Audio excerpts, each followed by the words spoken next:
Boa noite, professora. Tudo bom? Desculpa o Oi, atraso aí, Daniel, como tá? é que você tá? Tava jantando, amiga. Tô bem, Eu não graças a estava Deus. jogando, não. Faltam 2 minutos para o meu limite de espera. Tudo bom, Renato? Oi, prof, tudo bem? Certinho? Hoje, quinta-feira, tudo certinho. Final de semana Oi, se terça-feira. aproximando. Parece que eu vivi uma semana intensa, ainda é terça-feira. Ai, ontem foi sinistro. Ontem foi um dia sinistro de trabalho, de uma avalanche. Que eu fiquei assim, o que que eu salvo primeiro? O que que eu socorro primeiro? A senhora faz o quê, professora? Hoje é terça Além de ainda. ser professora, claro. Voando. Sou analista de comércio interior, ó, e analista de comércio exterior. Ah, que maneiro. Só Aí trabalha em alguma trabalho, daquelas empresas ali no caixa? não, trabalho na Fundação de Comércio Exterior, faço estudos de mercado, viabilidade econômica internacional, faço parte de um grupo chamado Fomplata, que são a gente, os hermanos, que a gente discute sobre o desenvolvimento da região da Argentina, do Brasil, do Uruguai, Paraguai. É bem legal. Essa discussão é bem economia mesmo, bem Maneiro, macro maneiro. e micro. Lá onde eu estou, na vaga que eu estou, a vaga já pertenceu ao Honório Cume. Foi uma das primeiras pessoas que sentaram naquela cadeira lá, entre aspas. E eu tenho muito orgulho disso, né? Porque, cara, o Honório é muito bom. Eu acho o Honório excelente, assim, um dos melhores para mim. O Honório, o Alexandre Marinho, o Salazar, são todos que eu gosto muito. Oi, Maria. E parabéns aí pela última prova, tá, professora? Tava bem tranquilinha aí. Oi? Só a questão 7 e 8 que tava, a senhora macetou a galera, tipo, Pelo menos pecou na duesinhos, mão. pensa bem, podia ser pior, vocês podiam estar no presencial sem a ajuda dos universitários, sem a ajuda do livro, que a prova é mais ou menos assim, tá? Eu já estou avisando, não deixa para ir para a prova. Eu sou amiguinha de vocês. Bom, agora está na hora de começar a apresentação do slide atual. Ô, professora. Oi. Oi, é verdade que quando a gente vai ficando cada vez mais economista, a gente acorda sem saber em que fuso que a gente está, se está no fuso do Brasil, dos Estados Unidos, da Europa. Mentira. Tem que Mentira. saber. Não sabe nem mais o dia que é. Não, assim, eu sei o dia porque eu dou aula, então assim, eu sei qual é a turma que eu dou aula no dia, por exemplo, segunda-feira eu dou aula para Veiga de Almeida, então segunda-feira eu fico me dedicando mais à Veiga de Almeida. Na terça eu dou aula para vocês, na quarta eu me dedico à Veiga de Almeida e à Fundação, na quinta para vocês, na sexta para Cândido Mendes. Sábado e domingo eu respiro, vou ao mercado e corrijo as atividades.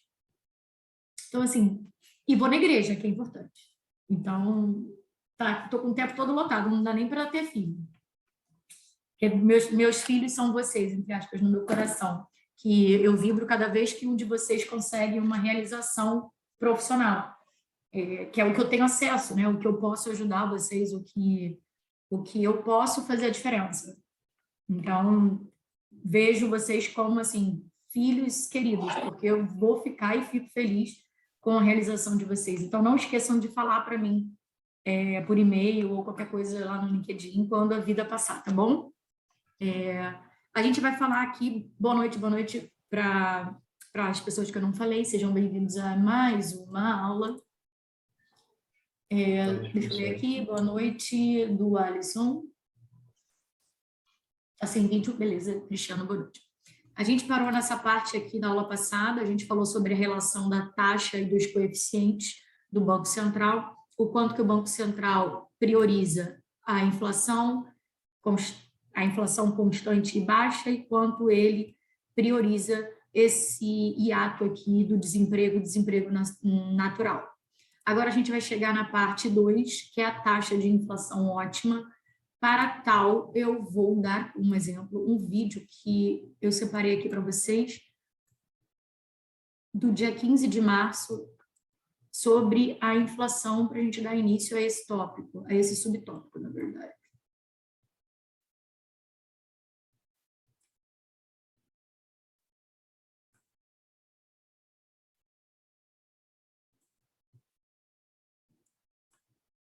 Vê se todos estão ouvindo aí, por favor. Os preços de produtos ao consumidor na Argentina aceleraram em fevereiro passado, com forte aumento nos alimentos do país.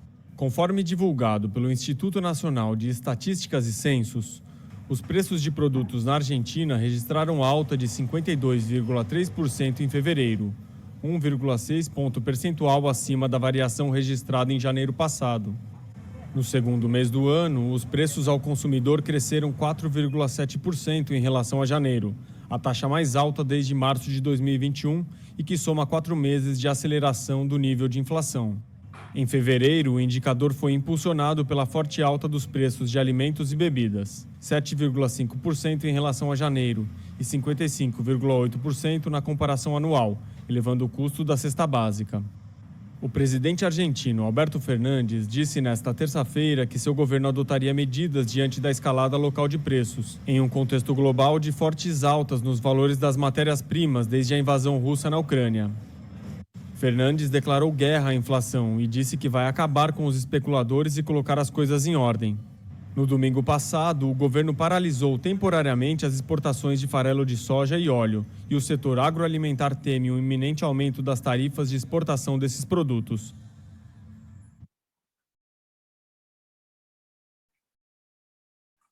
A inflação é uma coisa perigosa, difícil de cuidar. Nossos vizinhos aqui, nosso vizinho, né, a Argentina, está com esse problema há muito tempo. E aí, só para exemplificar, qual é a inflação ótima? A gente vai falar sobre isso. A gente está vendo aqui que, de acordo com a notícia, o objetivo dele, do presidente, é conter essa inflação acelerada, essa inflação alta e volátil, né, e crescente na economia. Então, ele vai dar atenção mais a, por exemplo, essa parte aqui da equação. Não que ele mexa somente no I, ele vai mexer em outras coisas na ideia dele aí, mas só para vocês terem uma ideia. Então, assim, qual é a inflação ótima de uma economia? O que vocês acham? 10%? 5%? 0%? Ah, não, dá 2. Quanto mais estável, melhor. E quanto mais baixo, melhor. Mais próxima da inflação que deixa o produto perto do produto natural. Bom, digamos que uma inflação de 30% seja efetiva. Como que isso vai prejudicar a atividade econômica desse país? A gente viu lá que a Argentina está com um número bem próximo desse número, 30%. O que é uma loucura, você imagina. No mês você compra uma coisa, no mês seguinte talvez você não tenha dinheiro para comprar. Comida, não estou falando de vestuário, nem viagem ao exterior, estou falando de comida. Que é uma coisa que você come todo dia, não é uma coisa que você assim, tá caro, eu não vou fazer esse mês. Eu vou fazer no próximo mês a viagem, ou vou comprar roupa no mês que vem. Isso é bem complicado. Pode prejudicar a atividade econômica, a inflação. Fato. Como?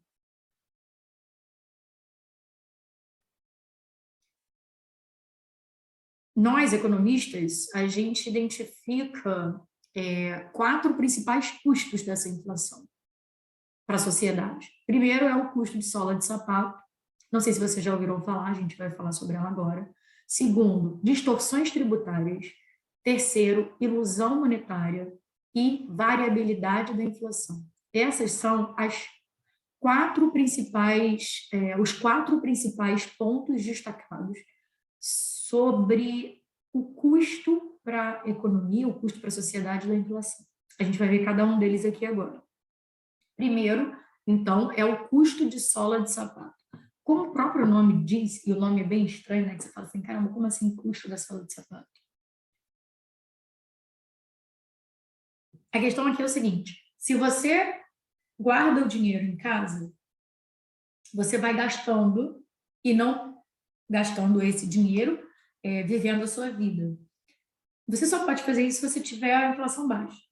Se você tiver a inflação alta, ele fica no banco. E aí você vai tirando de pouco em pouco. Toda vez que você vai no banco e volta, vai no banco e volta, você gasta tempo de vida. Supostamente esse dinheiro poderia ficar na sua mão, na sua casa. E se tem inflação, ele não fica, ele fica no banco, porque ele está rendendo alguma coisa, vamos dizer assim, que está coberto por algum investimento, e você vai lá, tira e usa, vai lá, tira e usa. O sola de sapato tem a ver com isso. É o seu custo. Você poderia estar fazendo outras coisas ao invés de ficar na fila do banco. Ah, professor, hoje em dia, débito e Pix. Tá? A gente tem esse fator agora que não está sendo levado em consideração aqui por esse livro. Né? Um livro mais antigo, e aí não tinha essa facilidade que a gente tem hoje. E aqui, deixa eu escrever no meu... No médio prazo, uma taxa de inflação, e o exemplo que eu dei aqui foi uma inflação alta, tá? 30%. No médio prazo, uma taxa de inflação maior leva a uma taxa de juros nominal maior. Lembra que taxa de juros é um ponto de política monetária? Então, se a inflação está alta, o governo pode fazer o quê?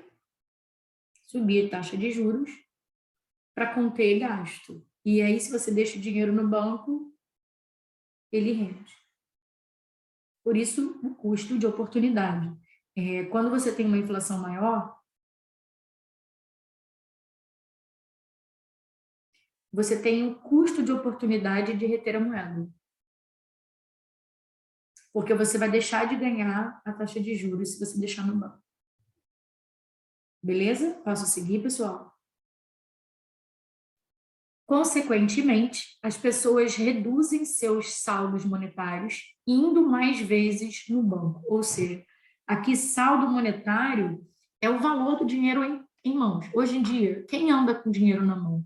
Mas por outros motivos, a gente tem facilidade.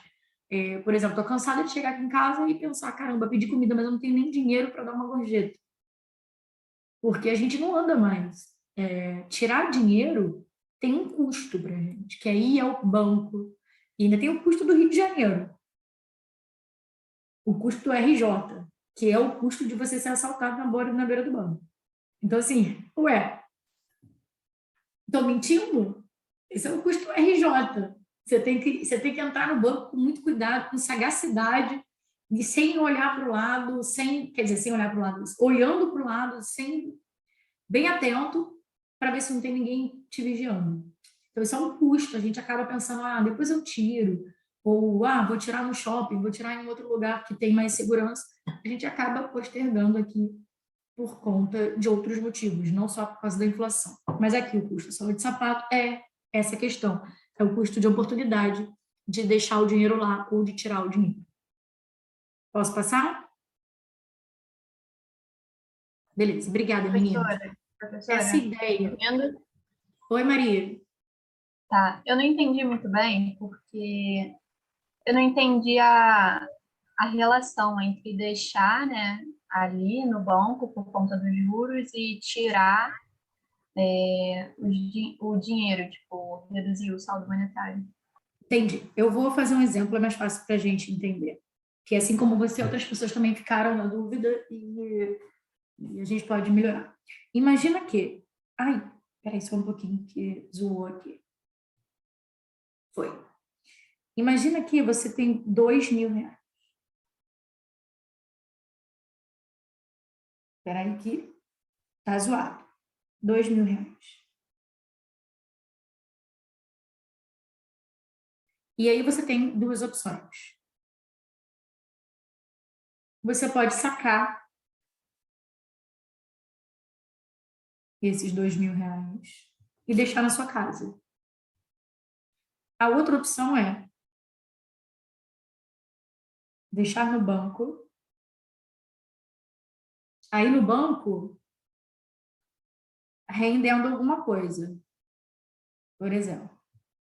E ir sacando, né? Indo lá e pegando de pouco em pouco. Aí um dia você saca 100, outro dia você saca 500 para pagar alguma conta, depois você saca 200 para comprar alguma outra coisa, e assim você vai. Essas são suas idas ao banco. Se você deixar o dinheiro lá investido, você vai precisar ir algumas vezes no banco retirar esse dinheiro. Esse é o custo.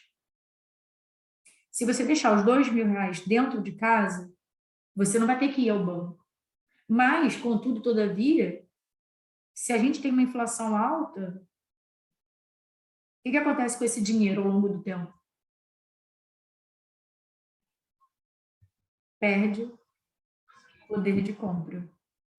Por isso é um custo da oportunidade. Se for muito alta a inflação, talvez não seja ideal deixar esse dinheiro dentro do guarda-roupa. Antigamente era muito comum que as pessoas deixassem dinheiro. A gente já escutou histórias de pessoas que morreram e aí você abriu, por exemplo, o colchão, debaixo do colchão, e achou um monte de dinheiro.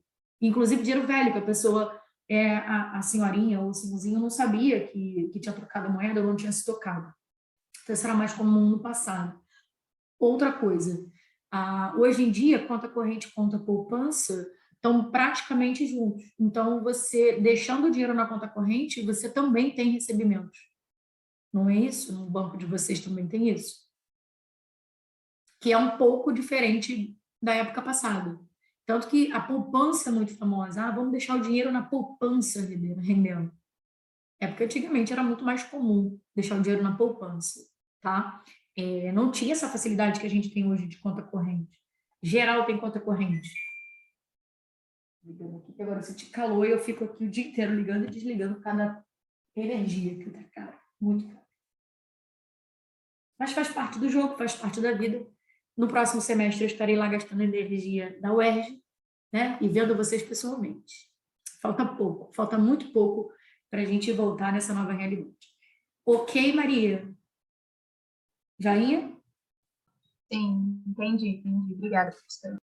Beleza. Então, você tem esse custo de oportunidade de gasto, e eles chamam de sola de sapato. Mas seria o gasto mesmo de tempo, porque você poderia estar fazendo o quê? Indo para a praia, indo trabalhar, indo se divertir, mas você vai no banco. Então, isso é um custo de oportunidade. O segundo é a distorção tributária. Toda vez que você tem uma inflação elevada,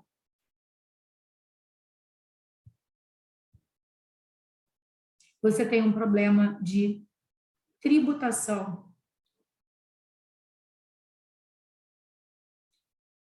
Como isso, Pro? Vou dar um exemplo. Consideremos um exemplo. A tributação dos ganhos de capital. O imposto sobre ganho de capital, normalmente, ela é incidida na variação do preço do ativo. Por exemplo, você comprou um ativo hoje por R$1.000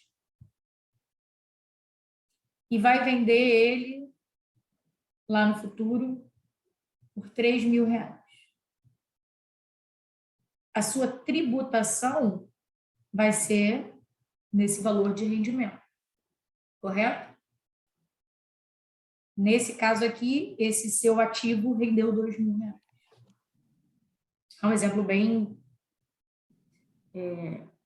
abrangente. Isso indica que quanto maior for a taxa de inflação, maior será o imposto. Vamos ver. Suponha que a inflação seja de π% ao ano nos últimos 10 anos.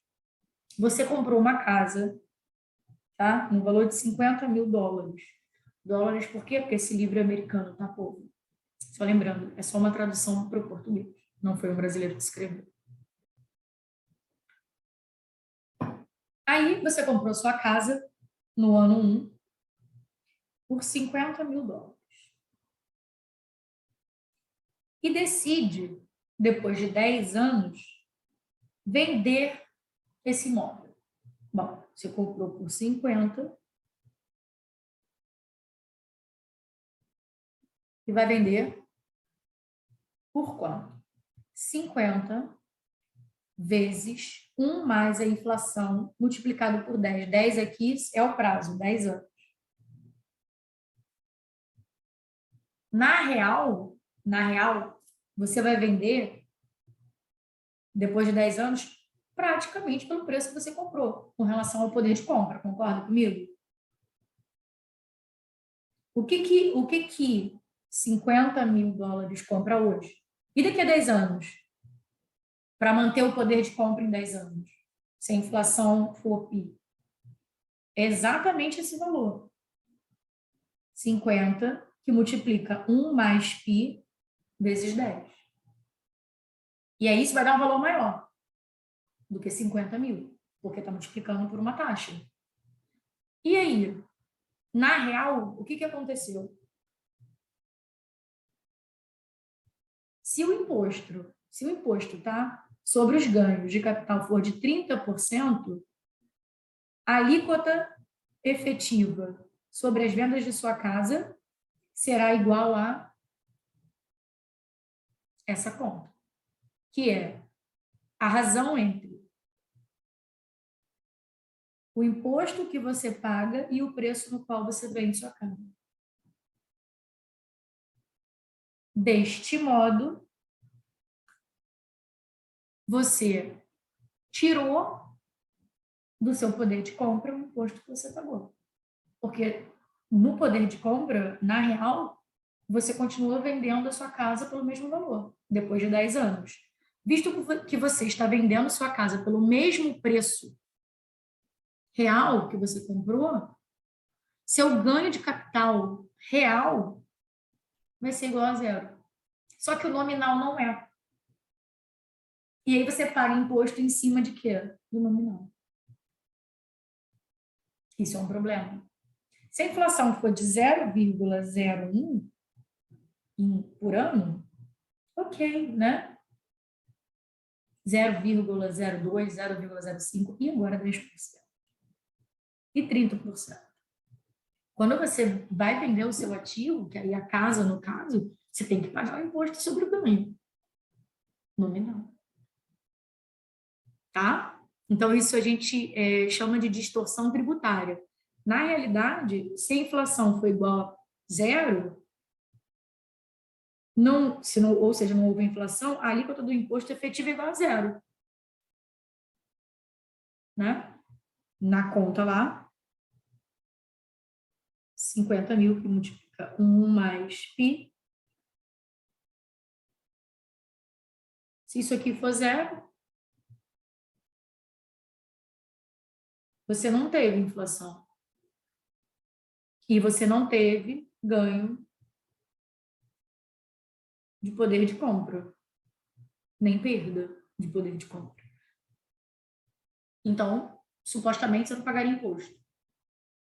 Mas, se a inflação for igual a 4, por exemplo, fazendo aquela conta usando essa fórmula da razão de imposto, você vai acabar pagando 9,7% de imposto nessa sua operação financeira, que, na verdade, você não teve ganho real, só o nominal, no caso. Beleza? Acabará pagando um imposto alto nessa operação. Por enquanto, tá tudo certo, gente? Deixa eu... Tranquilo. Assim, professora. Sim, tá tudo certo. Obrigada. Obrigada, Fernanda, que agora é Rafael Capelli. É que eu tô com o computador do meu namorado. Imaginei que fosse namorado, irmão, alguma coisa desse tipo, né? É. Pai também pode ser.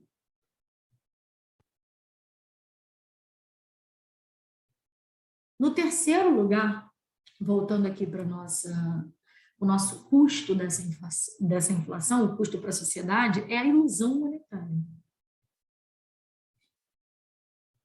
Como assim? De forma geral, é o seguinte: quando você ganha, por exemplo, via salário mínimo,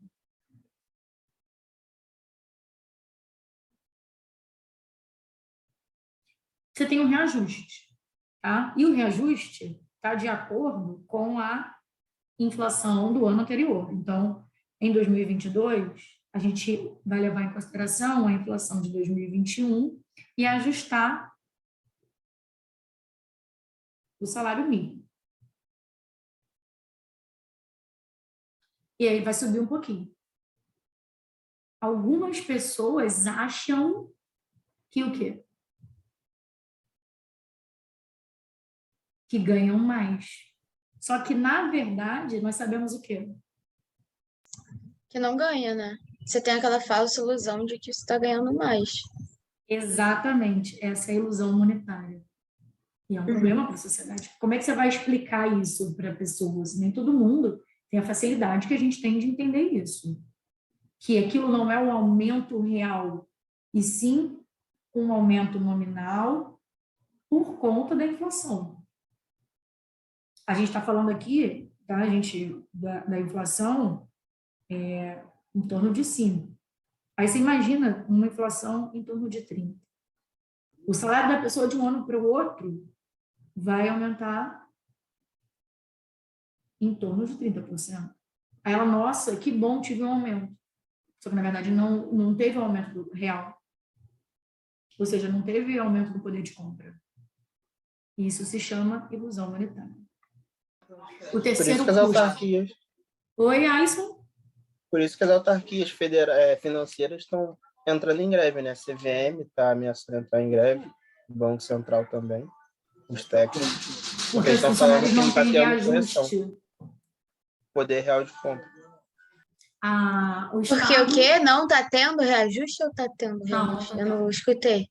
Não está tendo. Não está tendo reajuste do poder real de compra, não está acompanhando a inflação. A UERJ, por exemplo, eu tive aumento agora, um pouquinho. Por conta da inflação, a gente teve um reajuste. Mas eu entrei na UERJ tem 2 anos. Um ano, quase 2 anos já. Uau! Estou perpétua. Meu concurso foi em 2019. Caraca, muito rápido. Estou perpétua. 2020, 2021, 2022. Bom, O melhor é que o meu salário do ano passado para esse ano também aumentou, mas foi assim, R$ 100, sabe? Foi nada, foi uma coisa assim, irrisória. Só que o engraçado é que o pessoal da empresa, né, tipo, os gestores, eles anunciam como se, vocês vão ter um aumento salarial, como se fosse, tipo, uma coisa boa, sabe? Pra como assim? Para você bater palma e é tipo, se agradecer. Aí, na verdade, eles estão caindo nessa armadilha que é a ilusão monetária. Ou querem que você caia nessa armadilha da ilusão monetária. Na verdade, você está mantendo o poder de compra dos funcionários. Poder de compra. Qual é o objetivo do consumidor?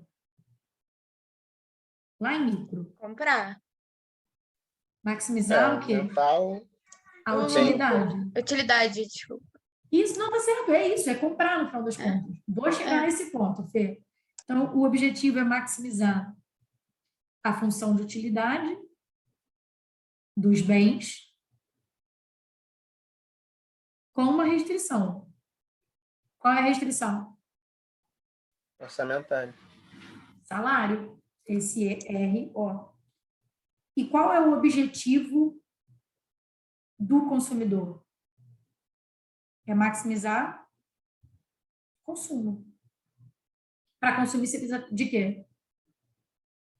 Dinheiro. De salário. Por isso que, naquela teoria do consumidor, você tem aqui a isoquanta, quanto mais, melhor. Por quê? Porque, na teoria, os consumidores, eles são racionais, hedonistas. Ou seja, eles querem o bel prazer. E ai de quem disser aqui que, pela maioria, não é verdade.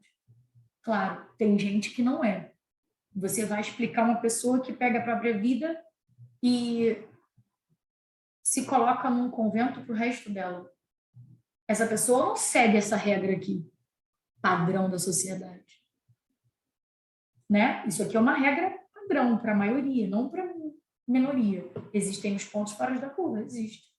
Uma pessoa que resolve abdicar da vida, por exemplo, para seguir alguma coisa, seguir algum projeto, fazer caridade. Tem gente que fala, não quero nada para mim, eu vou trabalhar a vida inteira pela caridade. Ela não está aqui, mas a gente está falando da maioria. A maioria quer maximizar. Nesse momento, eu tenho certeza que você tem algum sonho de consumo, porque eu tenho. O meu sonho de consumo é comprar uma lancha.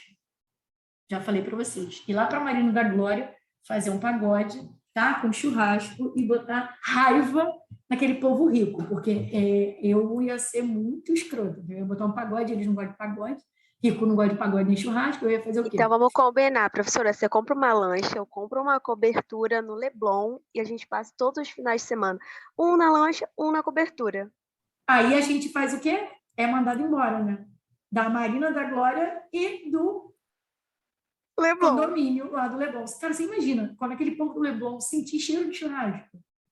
Porque eu vou querer fazer fumaça, né? Com bastante carvão. Claro, né? Qual a graça da cobertura com piscina, sem churrasco? Amém. Escuta, Senhor, vamos nessa aí que eu vou ter a lancha e a menina, a Tuane, vai ter a cobertura. Amém. Agora vamos voltar para a nossa discussão aqui, parar de sonhar, mas sonhar é preciso. Existe a ilusão monetária, que é quando o seu salário real não aumenta, e sim o seu salário nominal, você acha que ficou rico, que ganha muito dinheiro, e aí você pode começar a gastar por conta e não entender isso. Isso vai dar um problema, tá bom? Isso se chama ilusão. Muitos cálculos que seriam simples num cenário sem inflação ficam complicados nesse cenário de inflação.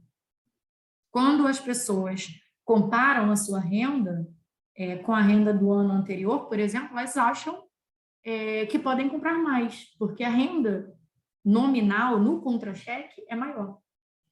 Ao escolher entre diferentes ativos ou decidir quanto consumir ou poupar, as pessoas devem estar atentas a isso.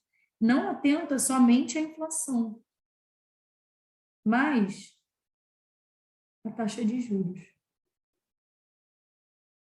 A taxa de juros, ela não é o fator determinante do consumo presente ou do consumo futuro.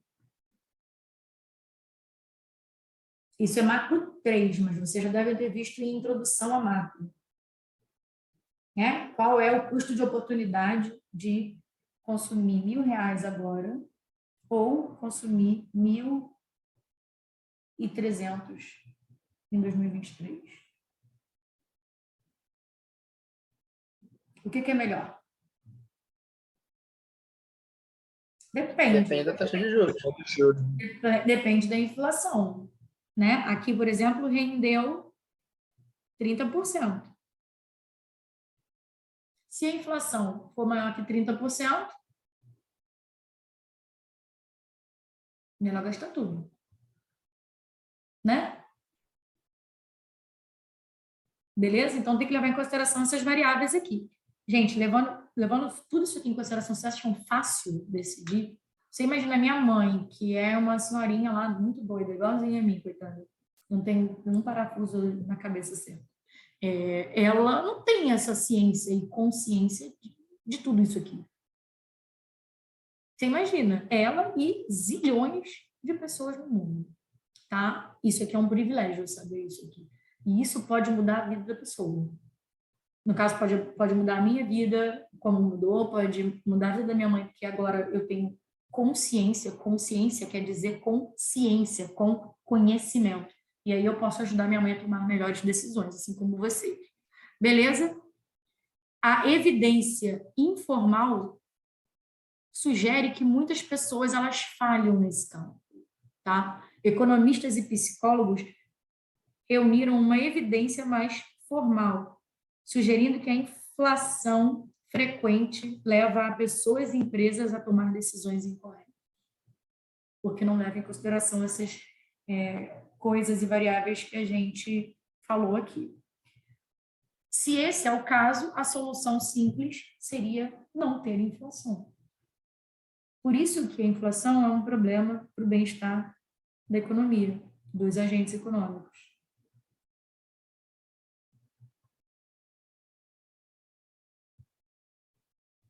Eles podem acabar, por exemplo, dentre outras muitas coisas, tomando decisões aqui incorretas. Ok? Posso seguir? Aqui eu vou fazer uma parada para falar sobre essa questão de dinheiro no hotel.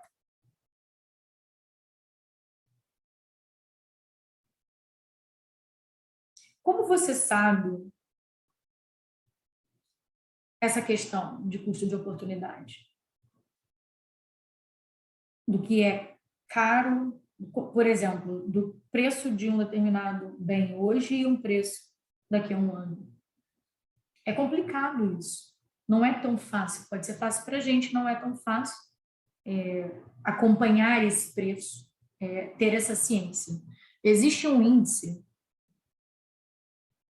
chamado Big Mac, que é o valor do Big Mac ao longo. Na verdade, todo mês ele sai para todas as regiões do mundo. E aí você pode comparar. Às vezes, posso falar um pouco agora? Às vezes, o governo acaba trocando de moeda, tipo, cortando zeros da moeda, por conta justamente disso, que a moeda acaba perdendo valor. Você precisa de muito dinheiro para comprar muitas moedas, né? Para comprar poucas coisas. Tem até um vídeo do Tio Patinhas que eu vou mostrar para vocês sobre isso. Vou voltar Esses aqui, tá? regionais no menu não está em todos os lugares. Nos Estados Unidos, o mais distante de um é este ponto em Sheldon, Refúgio Nacional dos Antílopes. Obrigada, Rebeca, obrigada. Mesmo assim, você só precisa dirigir cerca de 135 quilômetros para os Arcos Dourados mais próximos. No mundo, existe mais de 36 mil locais em 119 países diferentes. Embora existam diferenças regionais no menu, como Kill Burger em Nova Zelândia ou Chicken Cold na Indonésia, os principais itens do menu, como Big Macs, Chicken Nuggets e as batatas fritas, estão sempre disponíveis. Isso significa que os mesmos itens estão sendo feitos da mesma maneira, com os mesmos ingredientes, em economias muito diferentes em todo o mundo. Obviamente, Big Macs não custam o mesmo em todos os lugares. Um Big Mac custa em média $4,79 nos Estados Unidos. Então, se você cobrasse o equivalente em Quênia, seria 480 shillings. Ninguém compraria porque é o dobro do salário médio diário. Isso seria como cobrar $200 por um Big Mac nos Estados Unidos.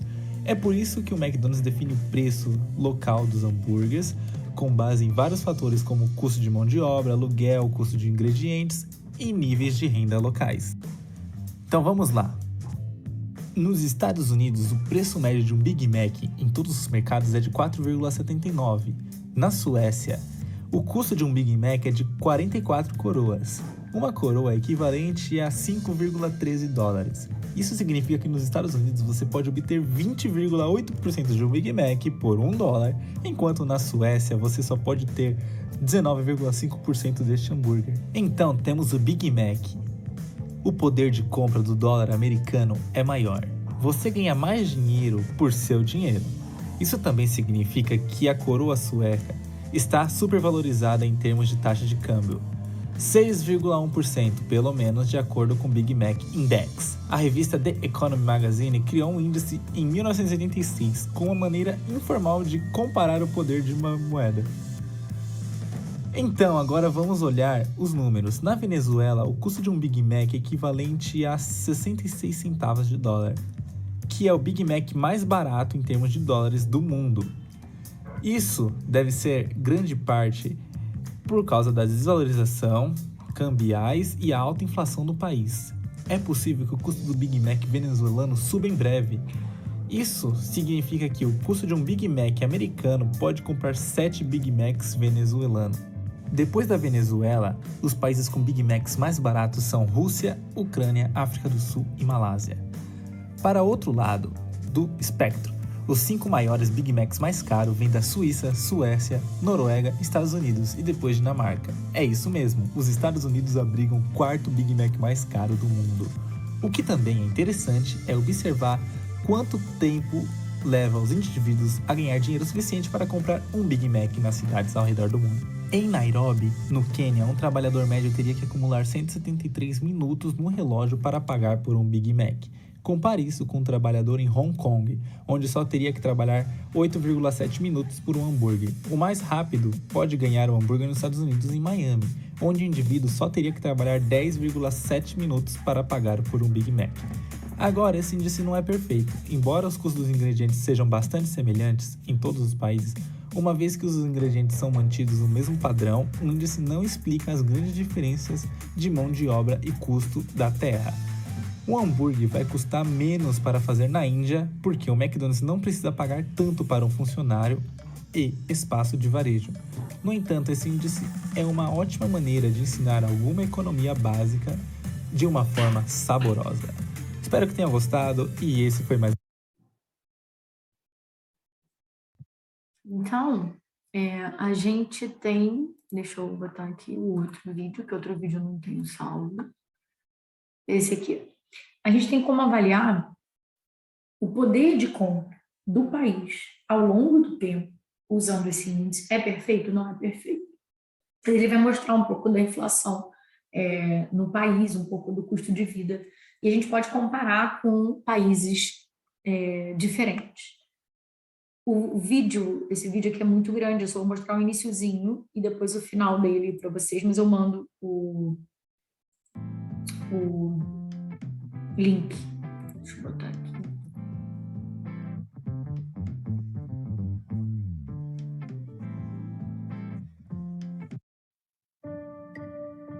Olha só, esse aqui é o preço do Big Mac no ano 2000. Então, no ano 2000, a gente precisava aqui, ó, de 1,65 dólares para comprar um Big Mac aqui no Brasil. Aqui em cima, Israel, a Dinamarca, como a gente viu lá, tá bem aqui em cima, e esse número vai evoluindo. Professora, pode colocar em tela cheia só? Tá. Claro! Fica mais fácil, né? As pessoas espertas. Obrigada. Tá vendo? Abril de 2000 e esse número vai evoluindo. Ó, por exemplo, no ano 2000, a gente precisava de 1,65 dólares para comprar um Big Mac. No ano 2006, 2,91.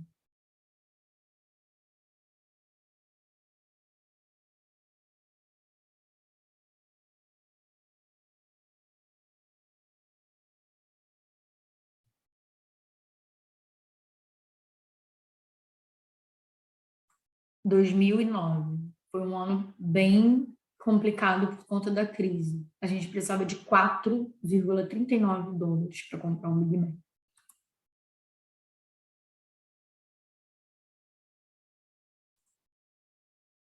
Vou ultrapassar um pouquinho aqui para 2018, tá? Nós estamos perdendo posição aqui. A Suíça com 6,50.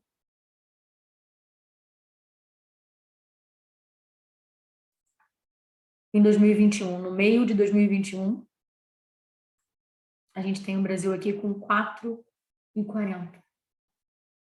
Tá? Então, em 21 anos, a gente passou de 1,60 para 4,40. Mandei o link aí para vocês verem o vídeo, que o vídeo é interessante para ver com um pouquinho mais de calma, que aí você vai comparando. Mas o que eu queria mostrar era isso. A gente tem esse problema da inflação, da ilusão monetária, que a gente não leva em consideração o poder de compra, ou seja, o valor real do seu dinheiro, o que você pode consumir com ele. E por último, e não menos importante, o quarto problema, ou o quarto custo, é a variabilidade da inflação. A volatilidade dessa inflação é um problema. Outro custo ainda advém do fato da inflação maior estar normalmente associada à inflação mais variável, volátil. A inflação mais variável significa que ativos financeiros, como os títulos, que prometem pagamentos nominais fixos no futuro, passem a ter mais risco, né? Se você tem... Posso seguir, meninos? Posso, né? Pode. Você tem aqui o tempo e a inflação. Se essa inflação tiver muito volátil e eu tiver um título, peraí, rapidinho, deu ruim de novo. E eu tiver um título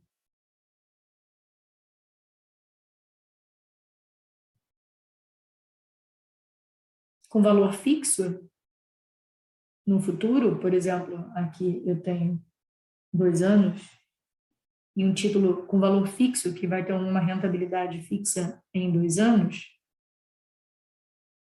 eu tenho mais risco nesse título.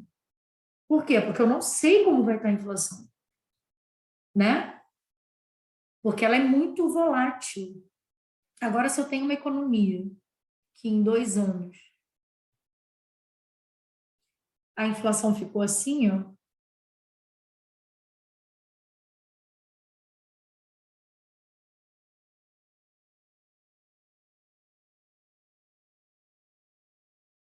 economia 2 e economia 1. Qual é que eu tenho mais risco? A economia 1, né? A 1. Porque... Pode falar, Fernanda. A 1, né? Por quê? Porque eu tenho maior volatilidade, maior variabilidade e eu tenho menos poder de previsão com relação a isso. Então, esse é o quarto custo da sociedade para a inflação. Espera aí que... Professora, Pode falar. Quem que está falando comigo? a Vivi. Oi, fala. Essa volatilidade, ela é só com taxas altas ou ela também puxa para baixo? Boa pergunta. Espera aí que eu vou botar aqui para você. Só um minutinho.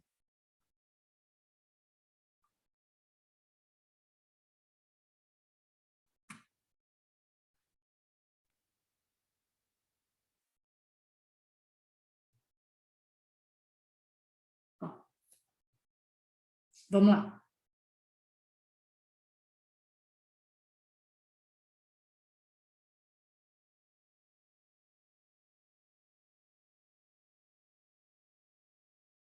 Economia 1, economia 2.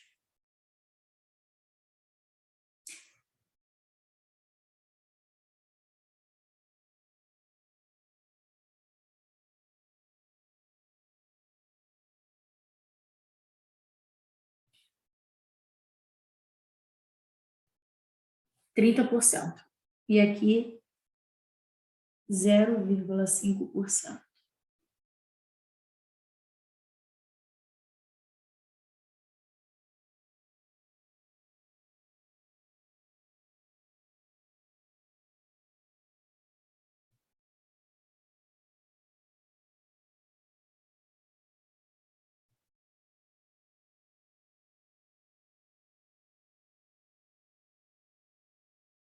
Essa aqui praticamente dobrou. Qual que você acha que é a economia com maior risco? A 1. Então, assim, por quê? Porque pode ser que a volatilidade seja bem parecida, mas aqui tem muito mais incerteza, né? O dobro de 0,5% é uma coisa, o dobro de 30% é outra, né? Então, está ligada à variabilidade, que é a variância da estatística que vocês estão acostumados.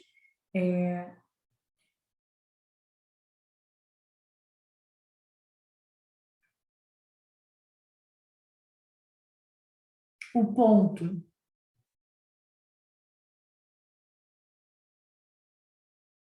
que é somatório de todas as variabilidades aqui, ó, variabilidade 1, variabilidade 2, e assim por diante. Por que que a variância é ao quadrado? Para zerar o caso de uma variação negativa ali. Porque se, por exemplo, você tiver mais 2%, menos 2%, você variou zero? Não. E os números se cruzariam, né? Você tinha um pelo outro. Então, esse é um problema que a variância, por isso que a variância é calculada ao quadrado. E a variância é calculada em torno da média. Então, você tem aqui uma média. X barra igual a 30%. Aqui, X barra Mas isso é um problema. igual a 0,5%. Fala, Alisson. Mas isso é um problema, assim, enquanto risco ou tem uma outra implicação econômica de custo de oportunidade, alguma coisa assim? Tem muitos outros problemas. inclusive aqueles que a gente falou anteriormente. Não é o único. Aqui tem pelo menos, nesse slide, pelo menos 4 custos. Um deles é esse, mas tem outros. E quanto mais variável, mais difícil de prever o futuro. Outra coisa, vamos lá. Muito boa sua colocação também. Então, boa muito da Vivi também. Não consigo tirar isso aqui. Bom.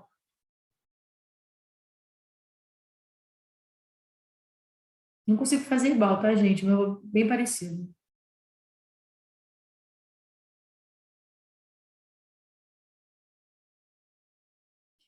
Imagina que qual é o objetivo aqui do governo?